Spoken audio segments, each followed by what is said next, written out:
স্থানীয়দের সঙ্গে শিক্ষার্থীদের সংঘর্ষে চট্টগ্রাম বিশ্ববিদ্যালয় এলাকা রণক্ষেত্রে পরিণত হয়েছে। এই ঘটনার সূত্রপাত হয়েছিল শুক্রবার রাতে একজন ছাত্রীর বাসায় ফেরাকে কেন্দ্র করে। ওই ছাত্রী বিশ্ববিদ্যালয়ের ২ নং গেটের পাশের একটি ভবনে ভাড়া থাকতেন। রাত ১১টার দিকে তিনি যখন বাসায় ফেরেন তখন বাসার দারোয়ান তার সঙ্গে খারাপ ব্যবহার করে এক পর্যায়ে তাকে চড় মেরে বসে। ওই ছাত্রী যখন তার বন্ধুদেরকে ঘটনাটি জানান, তারা ক্যাম্পাস থেকে সেখানে যাওয়ার পরে গ্রামবাসীরা ওই দারোয়ানের পক্ষে অবস্থান নেয়।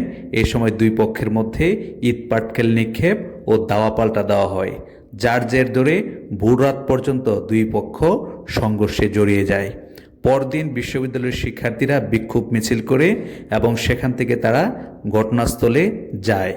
সেখানে আরেক দফা স্থানীয়দের সঙ্গে শিক্ষার্থীদের সংঘর্ষ হয়েছে এবং এখনও পর্যন্ত চট্টগ্রাম বিশ্ববিদ্যালয় এলাকায় উত্তেজনা বিরাজ করছে। বেশ কয়েকজন আহত হয়েছেন।